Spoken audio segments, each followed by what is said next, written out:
नमस्ते मित्रांनो. इन्स्पेक्टर मंजू या मालिकेच्या आजच्या भागात आपण पाहणार आहोत की राणी बाहेर ये लवकर असे म्हणत तो तिला उत्साहाने हाक मारतो आणि राणी बाहेर आल्यावर समोरचे दृश्य पाहून ती पूर्णपणे थक्क होते. तिच्या डोळ्यात एक वेगळीच चमक आणि चेहऱ्यावर आश्चर्य असते. तो आनंदाने राणीला सांगतो की राणी, हे तुझ्या हक्काचे तुळशी वृंदावन आहे आणि आजपासून तुला याची मनापासून पूजा करायची आहे. त्याला आठवत होते की कशाप्रकारे त्या दिवशी उर्मिला वहिनीने राणीला तुळशीला पाणी घालू दिले नव्हते आणि त्यामुळे राणीचे मन खूप दुखावले गेले होते. आपल्या पत्नीचा तो हरवलेला आनंद परत मिळवून देण्यासाठी त्याने आज हे खास वृंदावन स्वतः बनवून आणले होते. तेवढ्यात तिथे सर सुद्धा येतात आणि राणीकडे प्रेमाने बघत म्हणतात की बघ राणी, मी आलो आणि खरंच तू खूप सुंदर तुळशी वृंदावन बनवले आहेस. सरांच्या या शब्दांमुळे राणीचा उत्साह अजूनच वाढतो. पण घराच्या दुसऱ्या कोपऱ्यात मात्र वातावरण अगदी वेगळे असते.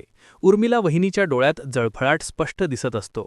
आपल्या आयुष्यातील सुख आणि शांती हळूहळू संपत चालली आहे, पण त्या छोट्या रोपट्याप्रमाणे राणीच्या पदरात अजूनही आनंद फुलतोय हे पाहून तिला खूप राग येतो. राणी भावूक होते आणि सरांचे आभार मानताना म्हणते की सर, मी तुमचे आभार कोणत्या शब्दांत मानू.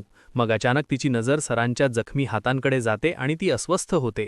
ती व्याकुळ होऊन विचारते की अरे सर, तुमच्या हातालाही दुखापत कशी झाली? काय तुम्ही हे सर्व स्वतःच्या हाताने बनवले आहे? राणीच्या डोळ्यात पाणी येते, पण सर खूप शांतपणे उत्तर देतात की राणी, तुझ्या एका छोट्याशा हास्यासाठी ही दुखापत काहीच नाही. माझ्यासाठी तुझे सुख सर्वात महत्त्वाचे आहे. राणीकडे बोलायला शब्द नसतात. ती फक्त एवढेच म्हणू शकते की तुम्ही माझ्यासाठी खूप मोठी गोष्ट केली आहे. एका सुवासिनीसाठी घराच्या दारात तुळस असणे हे भाग्याचे लक्षण आहे आणि आज तुम्ही साक्षात लक्ष्मीला घरात स्थान दिले आहे. ती वारंवार सरांच्या जखमा पाहून दुःखी होत असते, पण सर तिला समजावतात की हा त्रास नाही तर माझे कर्तव्य होते, जे मी पूर्ण केले. हा भावनिक प्रसंग सुरू असतानाच तिथे विक्रांत आणि उर्मिला येतात आणि टोमणे मारायला सुरुवात करतात. विक्रांत उपरोधिकपणे म्हणतो की वाह, काय प्रेम आहे आणि काय तो रोमांस. उर्मिला, बघ, याला म्हणतात खरा रोमांस, असे म्हणून तो जोरात हसायला लागतो. उर्मिला सुद्धा चिडून म्हणते की मी तुला आधीच सांगितले होते की या लोकांकडे लक्ष देण्याची गरज नाही. ज्यांना नात्यांची किंमत नाही त्यांना काहीही सांगणे व्यर्थ आहे. आपण फक्त यांच्याकडे दुर्लक्ष केले पाहिजे. मग ती कठोर आवाजात राणीला म्हणते की आता तुमची ही नाटके बस करा. घरात खूप कामे पडली आहेत, ती आधी पूर्ण करा आणि लक्षात ठेवा, तुम्ही या घराचे नोकर आहात आणि ही सत्य परिस्थिती मी तुम्हाला मरेपर्यंत विसरू देणार नाही. राणी आणि सरांचे मन हे ऐकून दुखावते, पण ते मर्यादा राखून शांत राहतात. उर्मिला तिथून विक्रांतला घेऊन निघून जाते. तेवढ्यात घराचे वडीलधारी तिथे येतात आणि मुलांना आशीर्वाद देत समजावतात की तुम्ही दोघे नेहमी असेच एकमेकांना साथ द्या आणि तुमच्या मनात एकमेकांबद्दलचे हे प्रेम नेहमी टिकून राहू द्या. मला तुमचा अभिमान वाटतो. पण तिथे उभ्या असलेल्या आईला हे पटत नाही. ती रागाने म्हणते की यात अभिमान कसला? याच्या हाताला झालेल्या जखमा बघा. याला ओरडण्याऐवजी तुम्ही याचे कौतुक करत आहात. आईला आपल्या मुलाची काळजी वाटत असते. ती मुलाला रागावते की हे सर्व करण्याची काय गरज होती? हे काय तुझे स्वतःचे घर आहे का?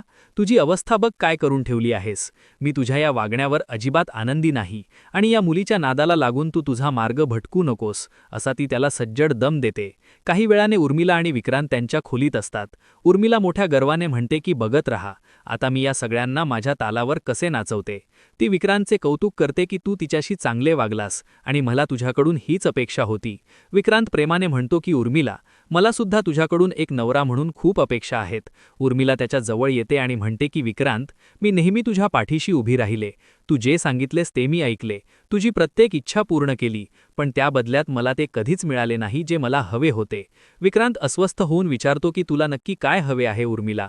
तू फक्त एकदा मागून तर बघ, मी तुला सर्व काही देऊन टाकेन.